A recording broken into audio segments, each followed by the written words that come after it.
Sejam muito bem-vindos, meus caros, e além de André Ventura, Pedro Nuno Santos veio ao público pedir esclarecimentos, mas eu acho que há aqui uma hipocrisia enorme e uma incoerência que eu acho que tem que ser assinalada no discurso do secretário-geral do Partido Socialista. Mas, antes disso, vou mostrar-vos o vídeo para podermos analisar as declarações do secretário-geral do Partido Socialista e depois passaremos então a uns breves comentários para explicar porque é que eu considero que há aqui uma incoerência enorme e que há aqui até um certo gozar com a cara dos portugueses, porque ao mesmo tempo que alegadamente quer pedir esclarecimentos a Luís Montenegro, borrifa-se para a moção de censura, não dizendo qual é que é a consequência de e se Luís Montenegro não prestar declarações, por exemplo. Mas vamos ouvir.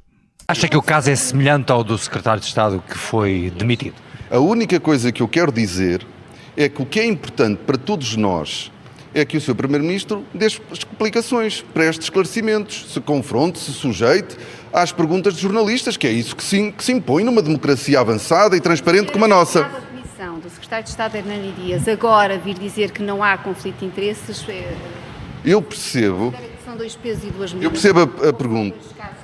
Eu percebo a pergunta, mas sinceramente acho que neste momento, e em primeiro lugar, o Primeiro-Ministro deve dar esclarecimentos. Como ele sempre exigiu quando estava na oposição, deve fazer agora que está no governo, mais uma vez, para que não se perca a confiança nas instituições e nos políticos. Como eu disse de início, acredito que haja boas explicações para estes casos. Elas têm que ser dadas. Bom, meus caros, estas foram as declarações do secretário-geral do Partido Socialista e eu digo-vos até aqui tudo muito bem. Eu concordo, Luís Montenegro tem que dar esclarecimentos e ele até pode ter umas ótimas razões para não ter conflitos de interesses nesta situação. Agora, também temos que ser sérios sobre o assunto, Sr. Secretário-Geral do Partido Socialista. E se Luís Montenegro não der os esclarecimentos, que aliás parece ser o que vai acontecer, tendo em conta que Luís Montenegro, pelos vistos, raramente dá esclarecimentos sobre seja o que for, raramente aparece em frente à imprensa para dizer seja o que for, e as polémicas vão passando e Luís Montenegro vai se esquivando delas todas e refugiando-se também no murmurinho mediático de polémicas noutros partidos. Isto tem acontecido desde sempre, portanto, a pergunta que fica no ar a Pedro Nuno Santos é: e o que é que vai fazer se Luís Montenegro não der os esclarecimentos? Pedro Nuno Santos vai permitir que um primeiro-ministro fique em funções sem dar esclarecimentos sobre os seus negócios? Isso é que é a sua oposição, Pedro Nuno Santos. Dizia que, apesar de aprovar o Orçamento de Estado, aquilo ele não era uma muleta do PSD e que iria fazer firmemente oposição. Então, mas e se Luís Montenegro não der esclarecimentos? Vai permitir que um primeiro-ministro que pode ter conflitos de interesse e que provavelmente os tem porque não dá esclarecimentos, se não dá esclarecimentos provavelmente tem alguma coisa a esconder, e portanto Pedro Nuno Santos vai continuar a suportar um primeiro-ministro com conflitos de interesse? Porque é que ele não veio a público de falar? Que seja 5 minutos com os jornalistas. Ele que saia da sua sala e todos os jornalistas adorariam ter estes esclarecimentos para o seu canal do ponto de vista das audiências. E se adorariam, Luís Montenegro que saia da residência oficial do Primeiro-Ministro ou até na cimeira no Brasil, em que Luís Montenegro está neste momento, e que fale aos jornalistas portugueses durante 3, 4 minutos. Não é preciso mais. Explique só porque é que não há conflitos de interesse entre uma empresa que está sediada na sua casa e que faturou nos últimos 2, 3 anos 600 mil euros e a sua legislação do ponto de vista daquilo que é a legislação que afeta nomeadamente o mercado imobiliário. E portanto é só explicar isso. Dê 2, 3 minutos de conversa aos jornalistas e não diga que não tem tempo, Sr. Primeiro-Ministro. Não diga que não há razão nenhuma para falar, porque deve esclarecer o país.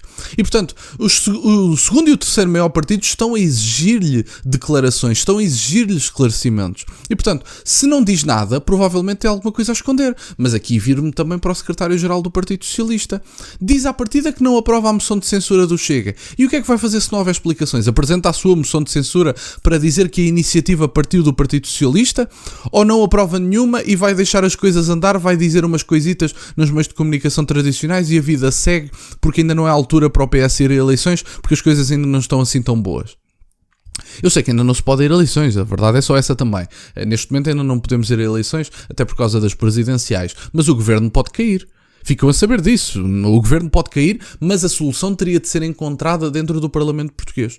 Esta é a verdade. Portanto, nós não podemos ir a eleições. Pedro Nuno Santos pode dizer que é um grande homem de Estado e que não quer provocar instabilidade política no país. Mas o Primeiro-Ministro com negócios dúbios, digamos assim, já é suficiente para haver instabilidade política. E, portanto, o que é que a oposição controlada vai fazer? não vai apresentar uma moção de censura, mesmo que Luís Montenegro não preste declarações. Que grande oposição que temos desse lado, sinceramente. Mas bom, meus caros, era isto que eu tinha para partilhar. Saibam, eu já tinha dito isto em vídeos anteriores, eu da outra vez acho que me enganei, que me expressei mal e por isso peço desculpa.